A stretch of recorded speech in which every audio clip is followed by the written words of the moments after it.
good evening, and welcome to The Truth Truth Behind the Truth, Season Oh. 4. Yes. Oh my gosh, I am so excited and so thrilled, guys. I Yes. mean, man, I'm excited for the birthing of a great new season that is taking off tonight. I want to thank you, our audience, for being with us for the past 3 seasons. Now we kicking off season 4, man. It's gonna be a good one. We got a lot of stuff in store for you this season, okay? And starting out tonight, but we'll get into that in a minute. But I do want to welcome all of you back with us that have been following us for the past 3 years on all of our social media places. And if you are not liking and sharing, make sure you like, share, and subscribe, okay? As we've told you in the past, we want this show to get propelled to another level, okay? Another level, not on this platform, but on a greater platform where we're really in the studio together, all right? So we really want that. We really want to push that. We're just going to take you guys to support us in a great way to do that, especially this season. There's a lot of different things going on. There's a lot of conversations, a lot of shows, but guess what? None of them are yet bringing you the truth behind the truth, from politics, from religion, to social media, to social life, to relationships, to whatever it is that's out there in the field that need to be talked about. Guess what? We're going to go out there, pull the vine and pull it out for you and bring the conversation to you so you can continue and being to the point that you find your authenticity, knowing that you are enough. What's that slogan, Parnell?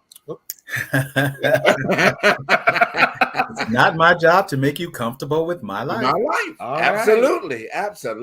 Sandy, we're gonna have to get you a slogan too, so you can kind of throw it in there as well. All right. But anyway, definitely want to go ahead and get started. But real quick before I introduce our special brother back to the show as our part-time co-host this season. Wonderful to have I'm gonna call him Dr. Sandy Hackett, okay? Yeah. Because this man is something else. You find out tonight. If y'all hadn't watched him on the show previously, y'all gonna see tonight how he is. All right. He is legendary to us. We feel very grateful to have this legendary representation of Hollywood. I mean, his dad was a powerful man around these streets. Okay, I don't know if you know about his dad, but his dad, Buddy Hackett, was from Johnny Carson to everywhere. All right, so very powerful man in this industry. So we really are blessed, honestly, to have one of the greatest comedians out here now and doing the thing. He'll be able to tell you guys about that throughout the season and what have you. So we're glad to have him tonight. But before that formal introduction, real quick, we will raise our glasses high. And here they are. They're available for you. The Truth Behind the Truth mugs. Yes. So you guys can order them. Yes, you can. You see the information right on the bottom. You can order your mug. It's $15.99. Don't choke up at the cost, because you do it as a gift, honey. You spend more money on that anyway every day. So $15.99 ain't gonna be that big. But what we need you to do is just send a simple email to our email page, okay, which is ttbtt at actually should be ttbshow at gmail.com. Sorry about that, our production guy, but it's actually ttbtt show at gmail.com. Send an email. We'll get in touch with you on instructions how to pay for it and the way we'll get it to you. All right. Now to get into to welcoming our brother. And you know what, Sandy, I'm gonna keep you for the last point, because I'm gonna touch Parnell, because we want to hear from you a little bit. So I'm gonna touch Parnell real quick. Say, introducing, good evening, how are you? Great to see you, love you, thank you, and how you doing? Doing good. Glad to be here and having a little sip of tea in our Truth Behind the Truth mug. Yes. The cookies aren't ours, and I'm not going to name who it is because they didn't pay me to say that. Okay, good. Y'all heard sponsorship. Okay. I know, right? But it's good to see it. We're going to get in about how the summer was and all that very shortly with it. So without further ado, all right, welcoming Chuck Kessler back to the show. He's always been a brother of the show for about a couple of years now, and he's been on periodically as a guest, but now he is a part of the team. And we are glad to have him part of the team, with his complete insight of life. So y'all get your pens and papers ready, get your some wine, get some whatever you need, because he will come at you. He will tell you the truth behind the truth. But if you don't like it, so what? Okay. All right. To our brother, Sandy Hackett. Welcome, my brother. Welcome. Well, you guys are way too kind. We were learning from the best. Okay? Yes. We are truly learning from the best. So how are you, my brother? How are you? What's going on? How's your life? How's your wife? Just everything. it starts with when you ask about my wife. It's the Henny Youngman joke. I just got back from a pleasure trip. I took my wife to the airport. You know what? A pleasure trip to the airport. Right. Okay. I'm kidding. She's on her way to New York. She's actually in a plane right now, and she is debuting a brand new show that she's written and conceived called "For Once in My Life," a song that her father Ron Miller wrote, and that she fought 16 years to get the intellectual properties back for herself and her brothers and sisters. And it's the story is unbelievable. What the court battles, the scenarios, and it debuts next Sunday in New York at 54 Below, and I am headed there Tuesday because apparently I've been made the technical director, which we're in big trouble. Okay. Oh, come on. You do that all the time with your show on the road. Matter of fact, speaking of, tell people about your show on the road that you do on a regular basis, too. Well, I am not the technical director. I'm the last guy you want to be the tech guy. Okay. People say, it's not working. I said, you're right. Okay. That's my technical experience. But okay.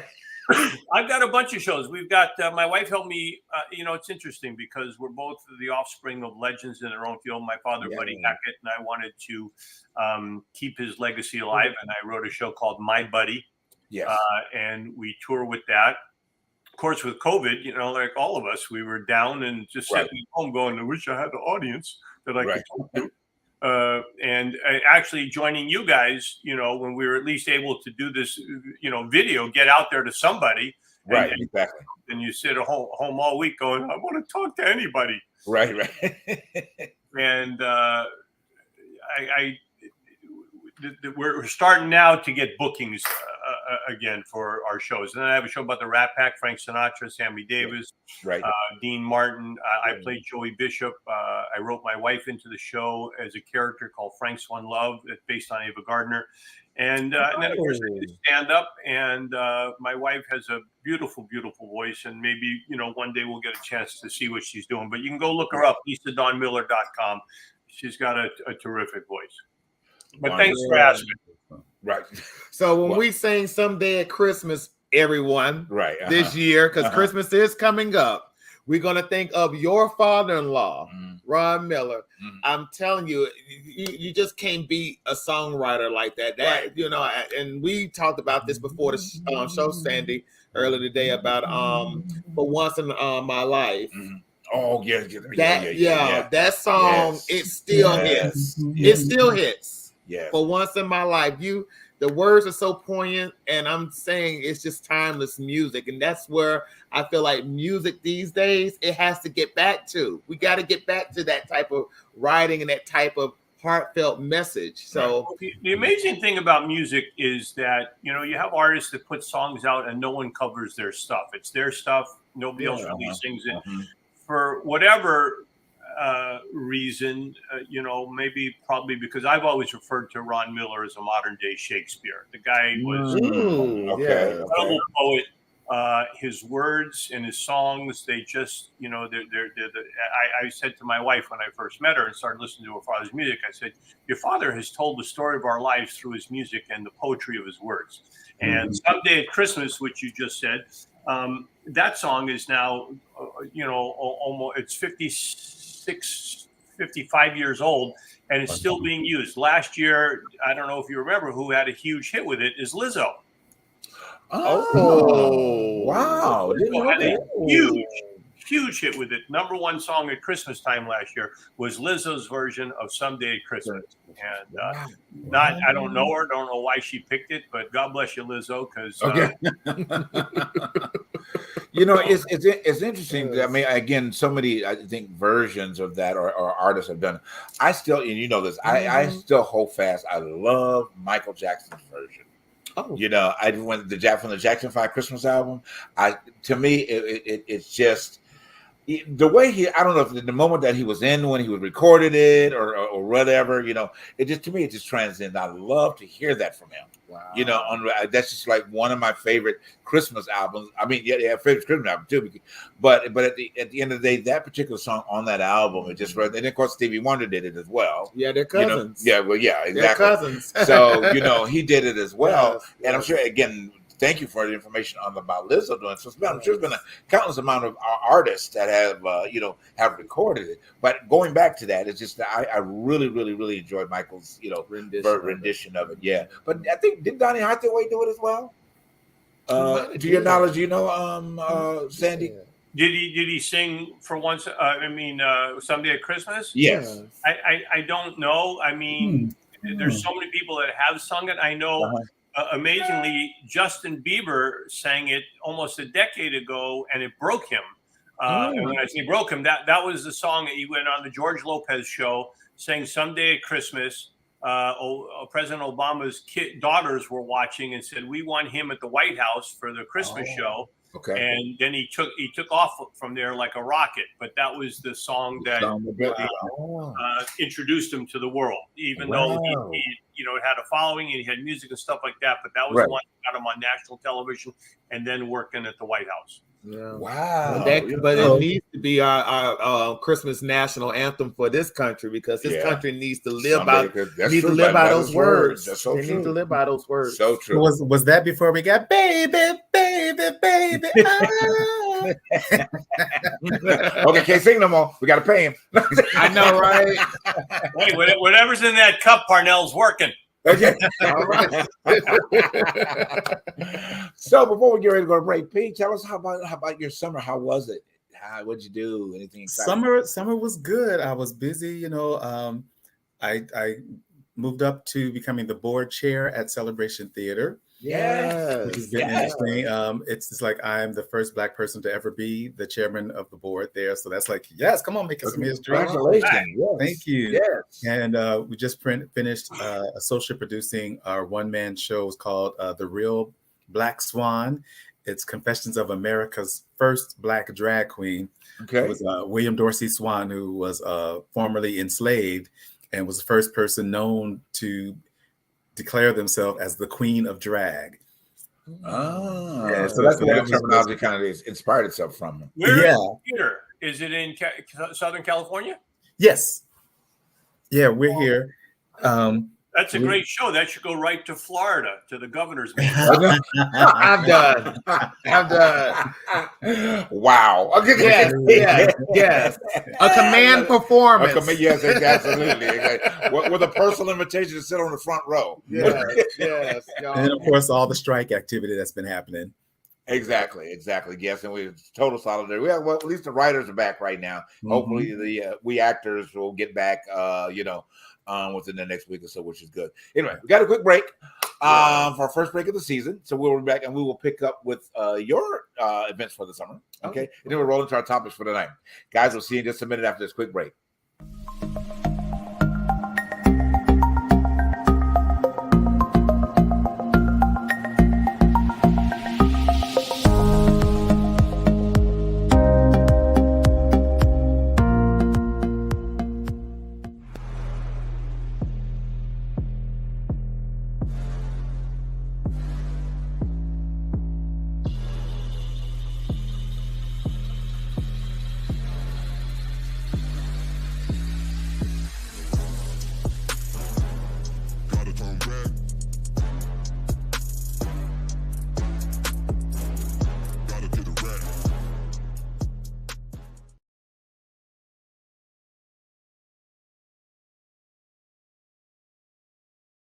All right, and we are back, guys. Thank you so much for tuning into season 4 of The Truth Behind the Truth.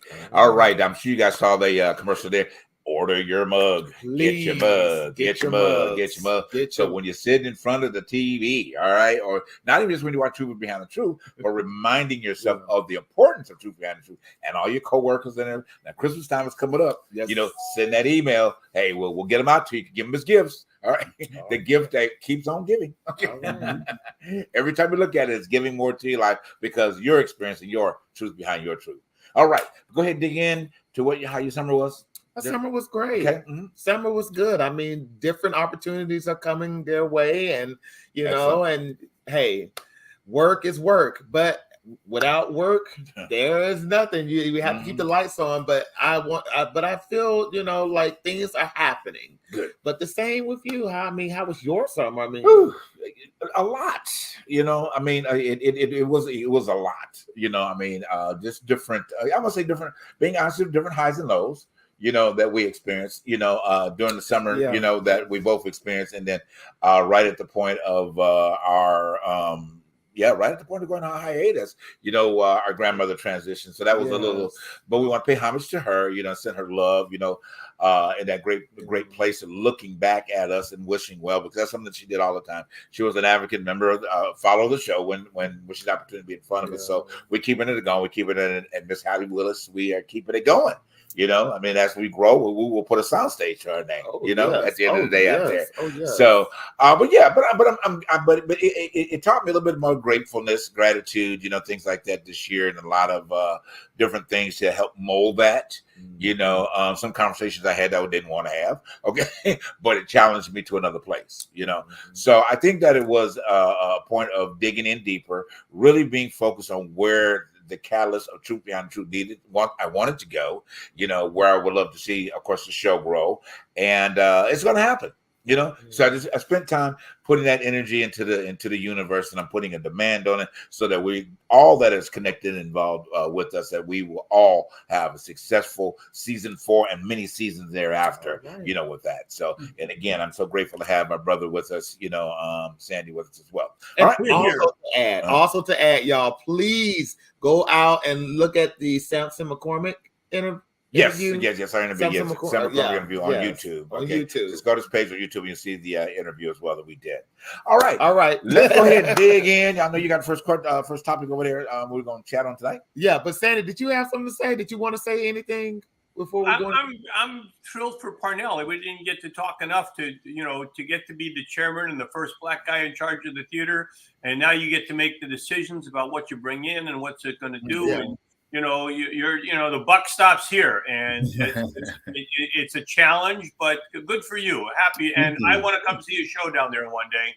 Yes. So you have to let me know when I'm in LA. I will come visit, because I didn't know about that guy that was the first whatever. but that's how you learn. You go to theater, you go to the arts, and we learn things about people. Absolutely. In a way that's entertaining. And then you come back with some information, which is why if you go to Florida, you'll never learn shit. Speaking about information, let's talk about this strike. Okay. So we just discussed a little bit about the strike. So I know, Parnell, you were down there on, in the situation. Right. So what did you hear on the ground? I mean, what was the atmosphere going on? Well, the great thing about it is, everybody is there to uplift one another. I mean, it's not a situation where everybody's just stomping around mad and angry. It's just kind of like, hey, we're going to be here. And that sense of people coming together for a common cause, I think just is like, we're just there to keep each other motivated and uplifted. Like, because that heaviness of being angry would just weigh you down. But when you come in, it's like, oh, we know what we're asking for is fair. Right. Some people are calling it, saying, well, the honesty thing is that it's asking for profit sharing, which is still fair. Like, wait a minute, if you're making millions and billions of dollars off of what I do on the screen, then I should share absolutely in the profits of that. Because it's like, that's great to like, you may pay me $30,000 per episode, but if you making 30 million, then it's kind of like, I should get a little more, because they're not coming to watch you manage it. Right. They're coming to watch what we do on that screen. And especially, even our background actors and stuff, like, listen, you got to pay folks. It's expensive to live in this town.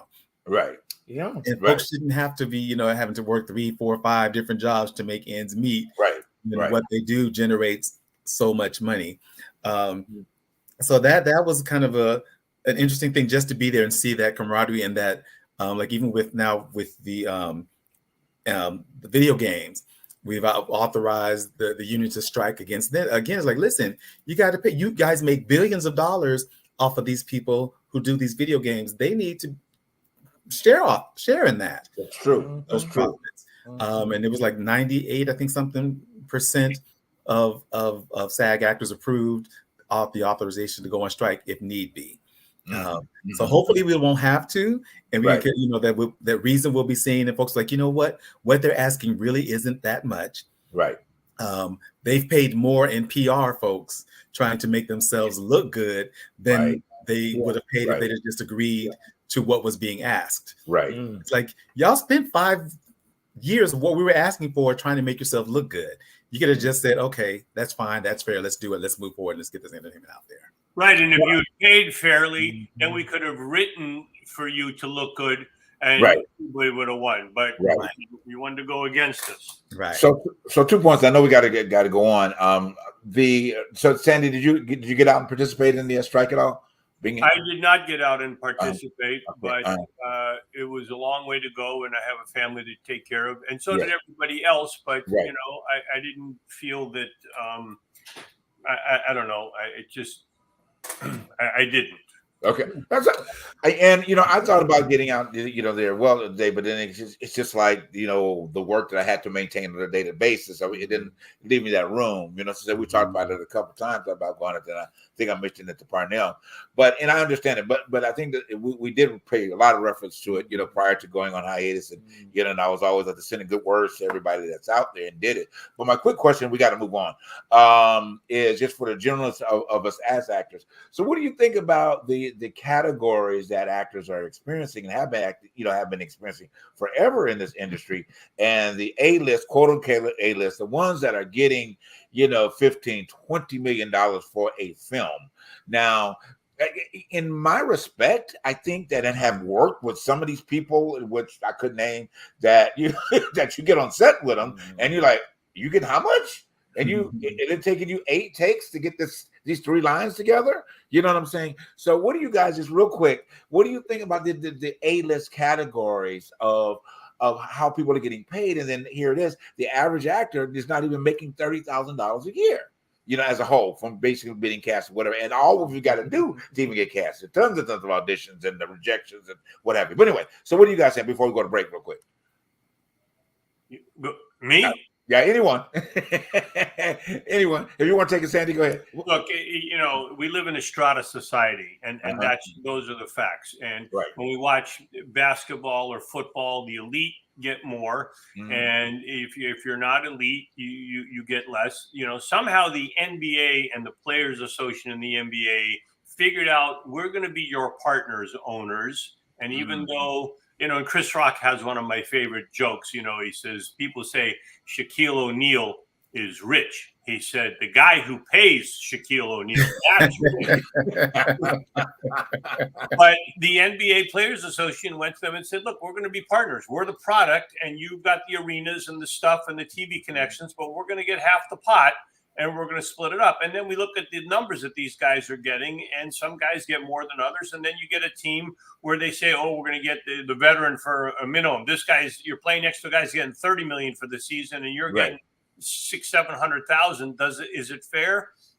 No, I don't know that that's fair, but that's what it is. If we decide to change it somehow and go, look, if you're an actor, everybody gets paid the same. But as soon as you get any kind of fame or everybody wants to see you, my goodness, I don't know. I know the name Taylor Swift. I'm not familiar with her music. She is the biggest star right now we have in the United States. Filling Stadium. She turned down the Super Bowl opportunity, and they said, what we should do is have the Super Bowl at halftime of one of her shows. That's the audience she has. Yeah. But amazingly, she's done a little battle with Trump, and the other day she came out to her to the people. What do they call them? The Swifties.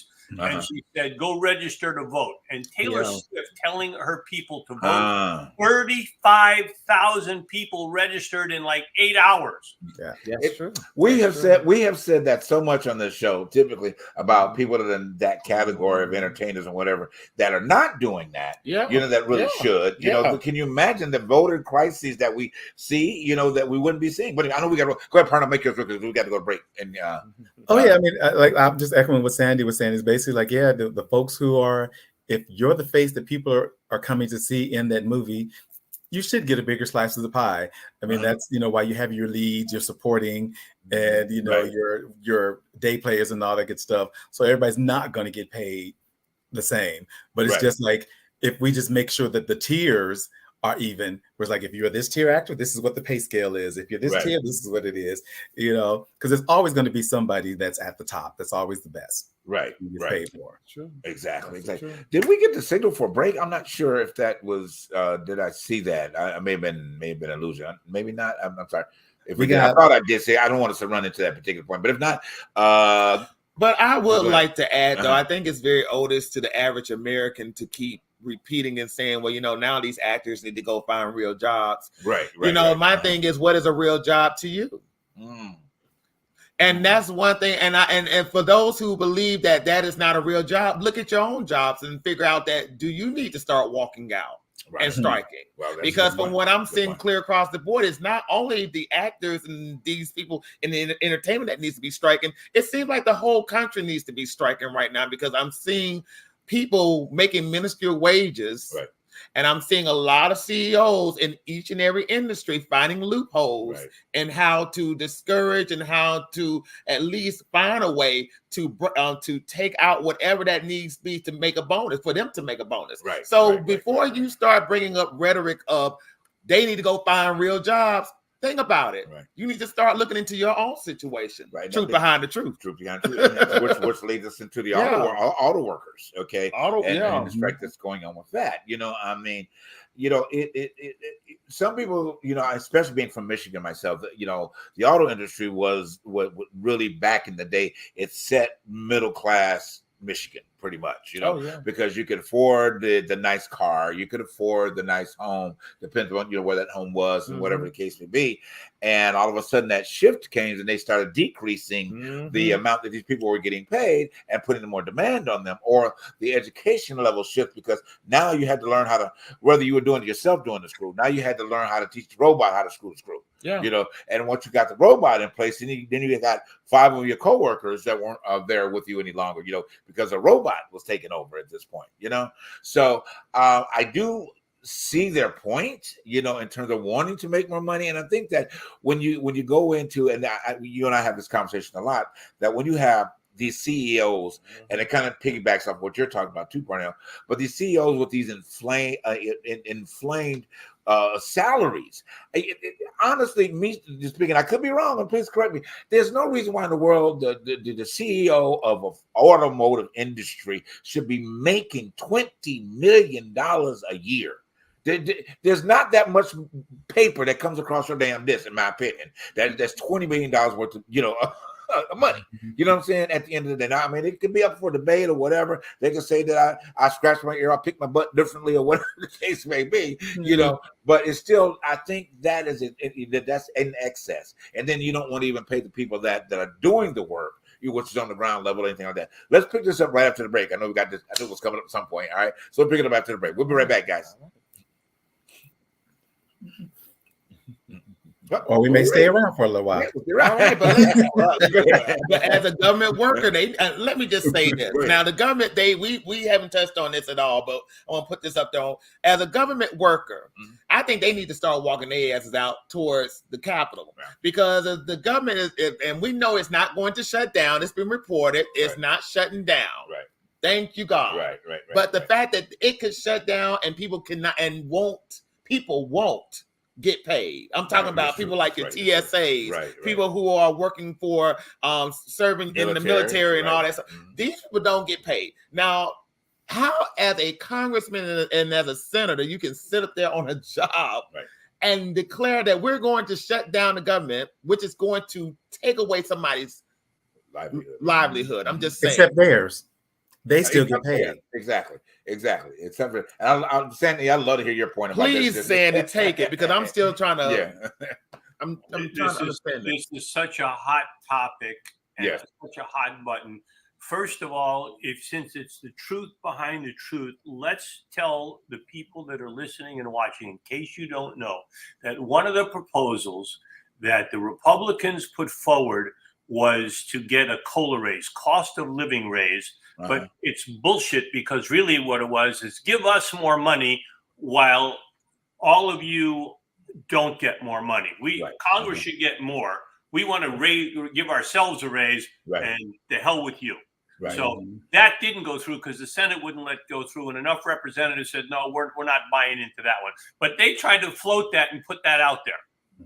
And this was a last minute, and the repercussions from this of what's going to happen. Will Kevin McCarthy stay Speaker of the House because he had to go bond with the Democrats in order to get a bill to keep, and he did what he had to do to keep the country open in the best interest of America, which is one of the few times Kevin McCarthy has made a decision in the best interest of America. Because when we look at some of these issues, and whatever your persuasion is, if you're so far right with Matt Gaetz and Marjorie Taylor Greene, and you believe that crap, and you go, hey, we're a country here. There's 330 million people. People just they want to go to work. They want to get paid. They want to be able to afford food on their table, clothes for their children. They want to be able to go to school. They want to be able to engage in the American dream and get better and do like Parnell, raise up the level to where he runs a theater and has a job where he's the boss, if that's what you aspire to. And you're right, Dylan. If the country closes down and our military is not paid, and they're going to get paid eventually when they reopen the thing, why should they be sitting there going, we don't have money this week to pay for, we hope you open it soon so we can get paid? That's wrong. It's wrong. So yeah, I have a lot to say about it, but thank God we've got a 45-day stay of execution. We don't know what's going to happen. This could very well cost Kevin McCarthy his job. And the Republicans, the stuff they're doing. And look, I hate to say, I used to be a Republican in theory, but the stuff with Trump and the way we do it, and I go, I'm for less government, but I also think everybody's it's got to be fair. Eventually, we're going to get to a place, and people want to call it socialism and stuff like that, but why shouldn't we all have enough money, enough food, enough everything? Why shouldn't you should just be like in Star Trek when they predict in the future? There's nobody, you go in and you eat. You don't go, I can't afford the steak. Go in and the replicator makes you whatever you want. You go, that's the way life should be. Things should be, we feed people. You come in, I feed you. And I get paid as a restaurateur to keep my doors open and feed people and take care of humanity. And eventually, that's what we have to be if we're going to be a true society. Or survive, period. Right, because we're killing our planet, and the people say, oh, we're not killing the planet. Really, we got ice shelves breaking off. We got sea levels rising. Cities that are building things to concern themselves to save. Or New Orleans is getting their water contaminated from the water. And Manhattan is sinking. Yeah. Oh my God. Manhattan is sinking as we speak. My second favorite city. It's a shame what's going on with the flooding in New York. It really is. Yes, it is. It's a shame. I saw a video, I think, on Instagram today. These people on the bus, and just the water was like flooding. I'm like, oh my God. Yeah. I mean, this is insane. So, and kind of piggybacking off your point there, and with these idiots, along with the other combined Trump idiots that are there, but these idiots that we have in Washington, at this particular point in time, typically the far right people, I really don't. I'm so curious every day to what the hell, there's another word I want to say, what the hell these people do. Well, I mean, how can you not see this? How can you not see that New York is flooding? How can you not see that the calamity of rain and all of these things that the earth or the universe is pushing back? And it's saying, stop this shit. You know what I'm saying? Stop this shit. Stop this negative energy that you're putting out here, and reframe your thinking. Start thinking about each other and not about me. I mean, and I just get frustrated on a day-to-day basis. George Carlin has a routine that's on YouTube, and he talks about, look, the planet's been here 4.5 billion years. We're not going to impact it, but we are. But it doesn't mean we're going to kill it. It just means, could we be better? Could we treat our own planet better? Are we the ones that are going to save it, or will it save itself? Now they just discovered a continent under New Zealand. New Zealand's the top of it, and they're going, oh, there's the 8th continent that we, it's now covered by water. So the planet's going to do what the planet does, and we're here for The four of us on the show, we're here for another 30, 40 years, maybe 50 if we're blessed, but we're going to be gone. But how many generations until they say, well, the sun went nuclear and exploded, and they, someday the planet won't be here, but apparently it's not going to be for another 9 billion years. I go, I'm not going to really worry about that right now. I don't think I can do anything. Can we take better care of whatever? Can you take better care of your house? Can you take better care of your relationship? Can you take better care of the people at work?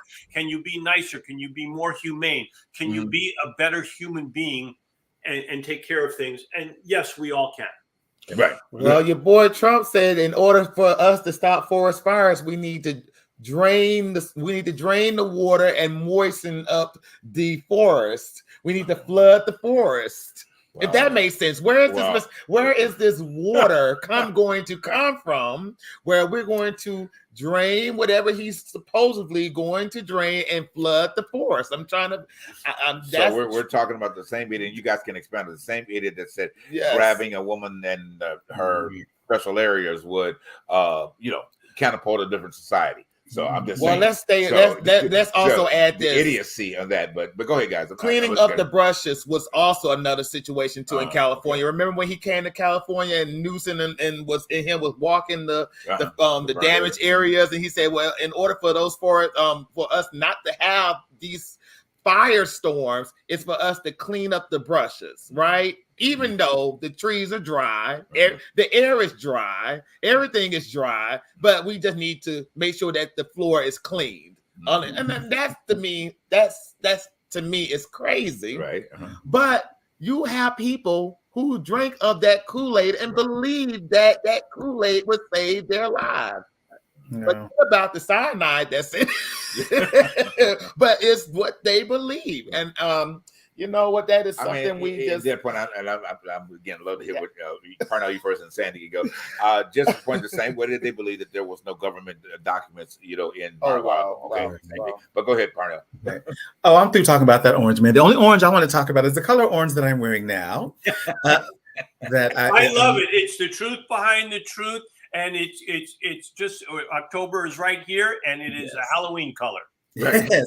Well, today in particular is National Orange Shirt Day in remembrance of Indian residential schools. Oh, wow. Okay. There were I think 350 schools where indigenous children were forcibly taken from their homes to put into Christian schools to civilize them.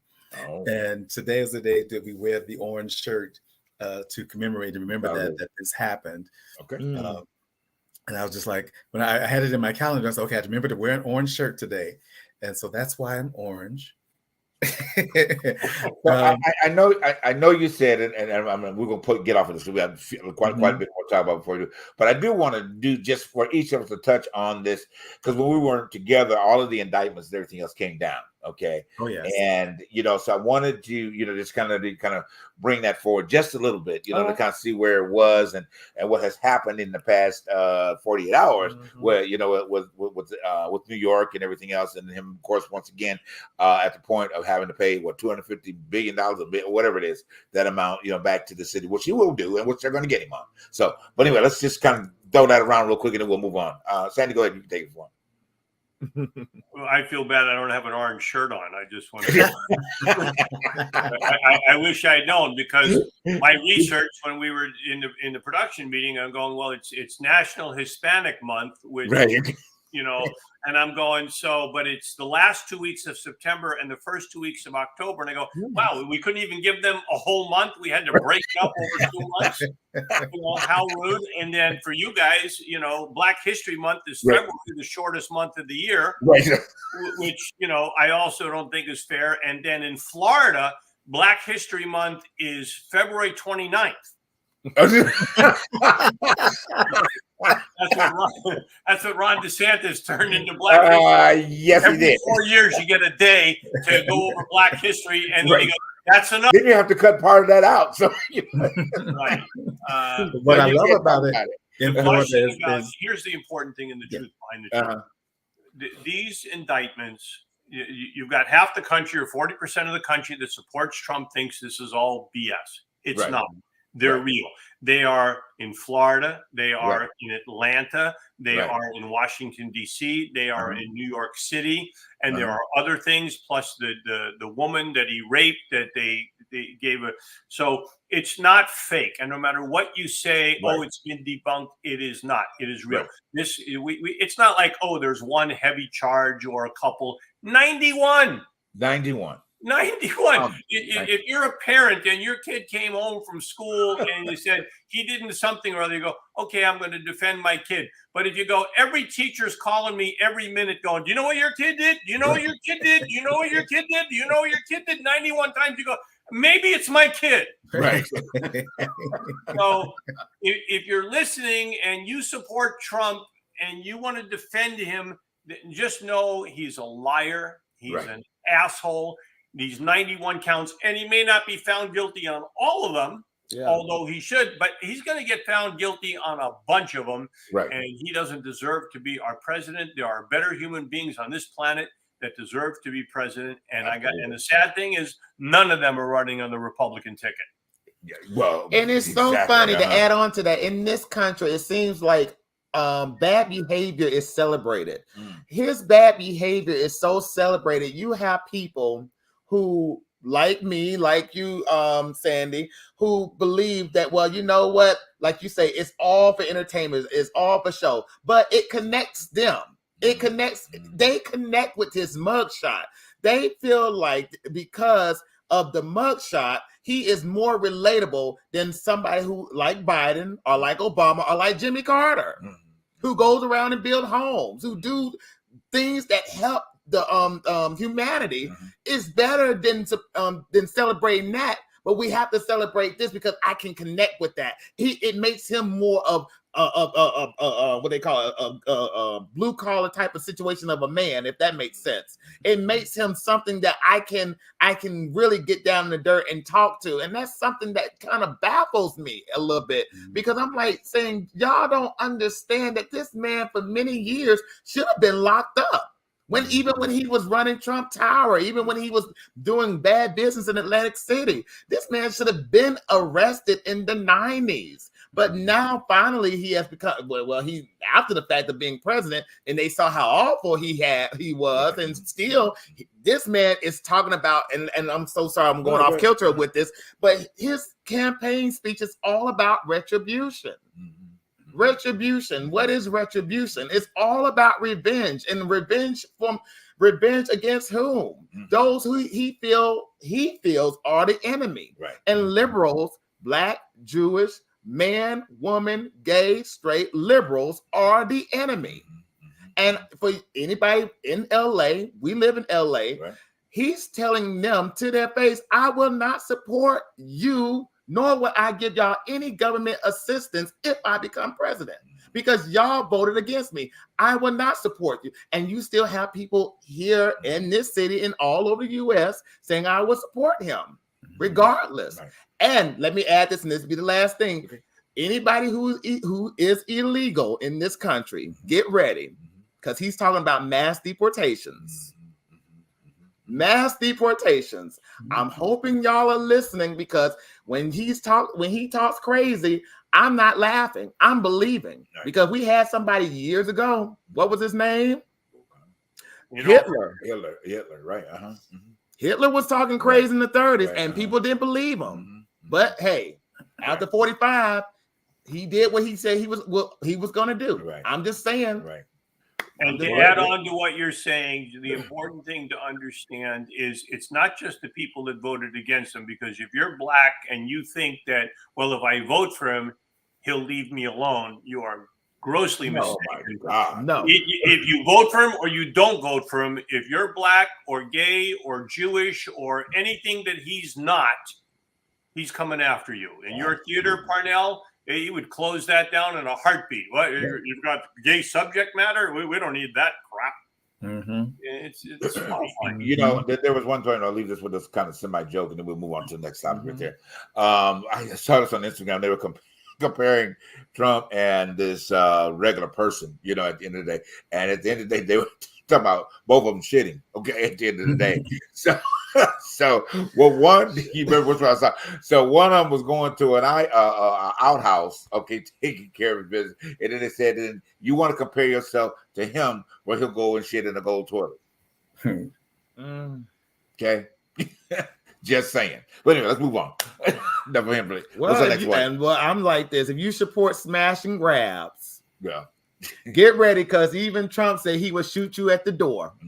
So I'm just saying, if you and I think, and get it off of Trump just a little bit. These smash and grabs are getting absolutely ridiculous. Yes. And I don't support it. I don't understand it. I do believe there are people out there that are struggling. And I understand that because we are struggling too. That's just truth behind the truth. We're struggling. And there is a solid depression within our society that we live in, where people do not have the mental wherewithal to say we are all going through something financially and emotionally. And I'm saying with these smash and grabs, it's just, come on now. This ain't even the way. And for those, and the Retail Association lady the other morning, while I was watching the news, she was talking to Good LA, I believe that's what it's called. Good LA? Is it Good LA? Yeah. She was telling the guys, with all of this that's going on, she said, if this keeps going the way it's going, nationwide, all brick and mortars will be closing. Wow. Well, we are losing 5 targets out here because of the same situation. Wait, I can help us with this. All right. All you smash and grab people, go to Mar-a-Lago. Go smash and grab at Mar-a-Lago. He's got gold toilets. He's got gold handlebars. He's got copper. He's got catalytic converters. He's got nice bedding. Go to Mar-a-Lago and steal everything. Take the walls, take the stone, take the fountains, and you'll probably find some documents that are worth you can find the mental code. And you will do 2 things. You will solve the smash and grab problem, and you will punish the guy that makes you need to smash and grab, that is stealing from you. Right. That's true. That's true. That's so true. Parnell, what you have to say? Well, I think it's interesting because some of the smash and grab thing, I think, is just the people trying to be in on the trend. I mean, it's kind of that same mentality of folks who were eating, the Tide detergent pods, which was stupid, or people setting themselves on fire, all these little TikTok challenges. And so, I mean, because we had that influencer, I guess she calls herself, sister that got arrested because she was on the latest at the iPhone smash and grab. She's like, here we grabbing iPhones, we doing this. And then when they arrested her ass, she was crying and all like, oh, I've been traumatized. Like, but you were on your video talking about police. If you don't come and stop me, it's going to be worse. Yeah. But you're traumatized when they grab your ass up and throw you in jail. Right. We have a distant friend that who should be nameless. Yeah, exactly. Nameless. Me, and again, I totally detested even back when this type was happening during Black Lives Matter, and what we were experiencing, and protesting peacefully, dissatisfaction, perfectly fine. But when that becomes something else for you to do something else, that's a huge problem. But the point is that this friend of ours, we had this conversation going on one time. It was about the have and the have-nots. So what you're having right now, I'm not talking about the TV show, but the have and the have-nots is that you have so many people that have fallen into the have-nots that this is their way of retaliating against the haves. And I'm like, that's not an excuse for this, at the end of the day, I mean, I'm collectively, we're of an age of a certain age. Okay. We have seen something. I can go back as far as the 70s and watch things like that. They've always been have and have nots, if you want to consider it that. All right. And I have not seen this type of behavior in terms of theft, this blatant, this bold, and I think it's what we've raised as a generation of people that don't care. You know what I mean? Yeah, we've had dissatisfaction. I mean, you know, all of us here, we've seen what happened to, the lighter part of the 60s and all of this type of stuff, things that have evolved and changed throughout the 70s. I know it's part of your history lesson, but, you know, I mean, but I can never say that this is type of behavior, even though we had riots, okay? We had the Detroit riot, we had the LA riots, and all, but it was, for the cause was different, and they were not doing what they're doing arbitrarily now, okay, at the end of the day, or using this to go out and steal Indian and break in these places. Got this last one in Pittsburgh. Was it Pittsburgh? Yeah, in Philly. Yeah, this last situation. That I think that put pause to a lot of people, you know, and really realizes is that this is a group of people that is calculating and planning to do this. It's like they're watching, they become news junkies as to something that's going to happen so they can start, you know, going and you know, and taking advantage of the situation. But that's kind of my take on it. I mean, Stan, what do you think on this? Well, I have to ask a question about this, because is smash and grab a symptom? And is it a symptom of what we were talking about earlier, that people aren't getting paid enough that they can survive? So this is survival. And I'm sure some smash and grab is criminals doing bad things for bad reasons. Right. But I think that there's a lot of smash and grab that is for survival. And it's very hard to be mad at those people going, well, let's see, you're not paid enough. You don't have the opportunities that you have because our government is not doing its job to make sure that you're employed with a decent wage and that you have opportunities. And we're shutting down in Florida. Ron DeSantis wants to shut down branches of education where we teach people. And you go, how do I rise above so that I can be smarter, educated, take care of myself? I mean, honestly, at some point you get to a certain age, and if you're a teenager and you're smash and grabbing, but at some point you get to the point, I have to take care of my family. So now I have to smash and grab for survival, or I never got the opportunity to learn enough to take care of myself in a way that I need to. So it's a symptom. And I don't think it's because it's not drugs that they're, you know, at least these people, you know, they're not selling crack and stuff like that and filling our streets with heroin. They're trying to survive. So that's a cry for help. How are we going to help them? We have to make life better. So our representatives, the people we put into Congress and in the Senate and as mayors in towns and city councils, we have to find out what can we do to make this situation better for these people so we don't have smash and grab. It's a cry for help. Yes, I mean, and there's a black market for it too. But you know, the thing about it is, when I look at my social media, and I see this going on, and I go down into the comment section, and there you got a situation where people are watching these people steal, and the one comment that says, "Well, why can't they do something about this? Where's the security? Why can't they prevent this?" And my thing is, and this is me. I don't know about y'all. But when people tell me you're not supposed to make a livable wage because what you do is unskilled. That's very low. But that's crap. It is. And I'm gonna let you have it say what you do is unskilled, but see, you want me to be skilled in preventing a robbery, putting myself in harm's way. You know, and the first thing they would tell you as a service worker, always try to keep a level head. In any situation, keep a level head. But when you keep a level head and when you got somebody rear back to want to hit you over the head with whatever that is, and somebody's telling you, well, still, it's unskilled. You're unskilled. But why don't you get in the situation and I'm just saying this, and I'm going to let you have you say something, Sandy. Why don't you put yourself in these people's places, in these people's shoes, when they have to take the abuse for only $18 by the hour or less? Why not do anything?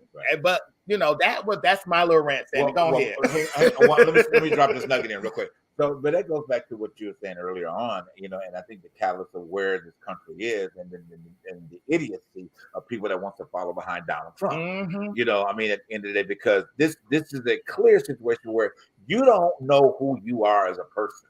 Okay, and not knowing who you are, I think a lot of times the demographic of where you come from, because if you're not taught that you're great, if you don't hear that you're great, and all you hear is that the downside of life is, to your point, Sandy, then these people don't know what to do. So this is the way that they get in survival mode, and they see that there's not food on the table, or my mom calls me these bad names, and and the list goes on in certain communities. And we're not just talking about the African American. I mean, there are rural areas, I mean, in middle America that don't know who they are, and a lot of them don't know who they are. But they found some sort of allegiance in this idiot that he makes them think that he is like them. And I'm sorry for bringing this back, equating this back into the conversation, but I just don't get that.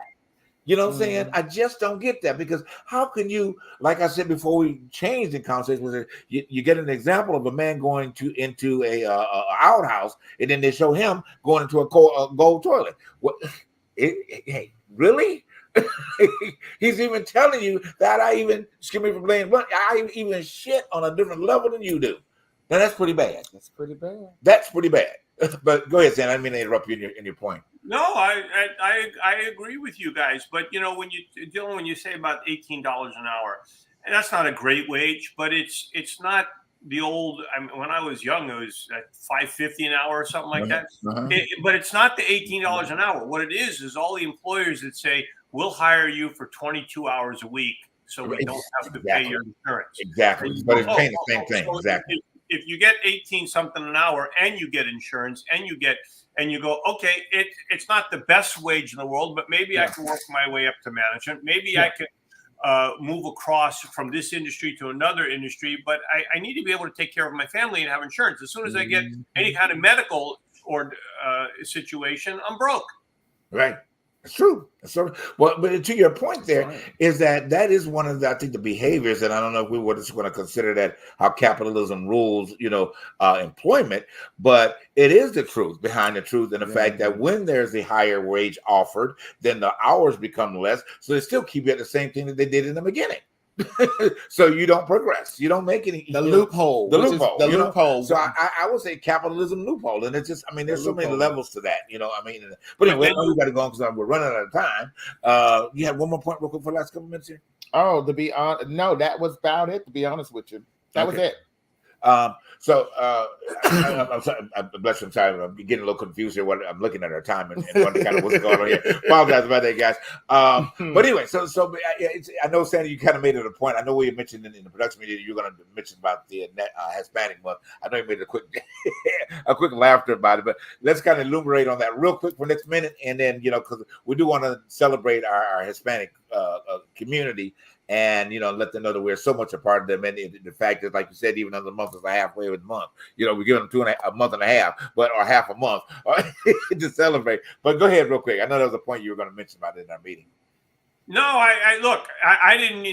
You want to celebrate the Hispanic? He's got, for the Indian kids, he's wearing orange, and then it was also September was like National Stop Suicide or something, and I go, wow, we don't have enough time to give out to everybody for their causes. Everybody's just jumping in and grabbing whatever they want. Right. But I wrote a joke years ago about when you're talking about all this smash and grab, when there was looting in Los Angeles, and I walk on stage in a suit, and I said, "You like my suit?" And you're like, "Oh," I said, "I just got it." I said, during the looting. I said, I was looting, and I got this during the looting. And the guy next to me said, "Is this your first time looting?" And I said, "Yeah." "How'd you know?" He said, "You're the only one in here trying on sizes." I get it. What? Oh, wow. Wow. So, look, wow. We have a country, we have people out there, and if we're going to be the truth about the truth, you've got to go out and do the research yourself and find out what the truth is. You've got to know that Donald Trump, if he didn't do all 91 counts, he did enough of them that he shouldn't be the leader of our country. He will rain retribution on if you are black, if you are gay, if you are Jewish, if you are not what he is. He will rain retribution on you and destroy your life and take everything he can away from you to keep it for himself. So go out there and do the research. Listen to us and say, I need to understand the truth and the truth behind the truth. Trump is not telling you the truth. By no stretch of the imagination, I mean, at all. I'm wondering, we may have a little technical difficulty going on tonight. I know we're at time. We're definitely at time. and I'm not in a position to assist him. So you guys keep talking. Okay, we'll run over a little bit, and I'll figure out how to support him. I'm not sure what. Parnell, what's the next show coming up in your theater? Well, actually, the next thing we're doing is we have our 40th anniversary celebration that's happening on October 18th. So that is going to be at the Gay and Lesbian Center here. So we're going to be doing that. So Sandy, come be our guest. How big a theater is it? How many seats? How many seats is it? I know I can't remember how many seats it is, but I know we're aiming for 200 guests. Wait, you're the boss. You're supposed to know these questions. Make up stuff if you don't know. I'm just in charge of making sure the board meetings happen on time and stuff. But the executive director and the artistic director, I just kind of go like, okay, all right. Well, good. Gotcha. Well, thank you for sharing that. We got the clue that we're all set. We're okay. We apologize for being over, but we were running a little technical difficulty tonight. But it's okay. Hey, that's what happens on live TV. Live. But guys, thank you so much for tuning in to first show of season 4. It has been powerful. I hope that you guys will take away from this. Typically tonight, focusing a little bit more on your understanding of the political arena. If you are a Trump supporter, stop. Okay, wake up. Pour that Kool-Aid out that you drink, that you go to your refrigerator every week, that that you pour it in that cup. Definitely not in the Truth Behind Truth cup. Please. But but then by that order, the Truth Behind Truth. And maybe you need to do that so you can realize that you're not dealing with the truth, in and of itself. But find yourself in this, people. I mean, this is what this country is about. This is what we're about. But look at the signs around you. Look what's going on. Something is truly speaking to you as an individual. It has to start with you first, and then it expands out from there. All right. But we thank you for taking the time out to do the Truth Behind Truth. Get your mug. Okay. It is the Truth Behind the Truth. When you do order it, all you simply have to do is go to an email to ttbttshow@gmail. Okay. Right. And then we'll get back in touch with you on the process of how to acquire your mug. Sandy, good to see you tonight. We will see you next week. Next week, right? No, I'm not here for a few weeks, but can I have a final thought? Sure, go right ahead. If you're out there, first of all, don't apologize for going over, because we're the truth behind the truth, not lie after lie after lie. Right. So the people that are watching need that. And second of all, if you're a human out there and that's who's watching, go do something nice for somebody. Don't expect anything back. Just do something nice for somebody else. It'll eventually come back to you. But if we all start doing that, it'll be a better world. Absolutely. Totally. The truth behind the truth. That is something. I love that. All right, guys. Thank you once again. Y'all have a pleasant night. We'll see you next week. Same place, same station. All right. Have a great night. Bye-bye.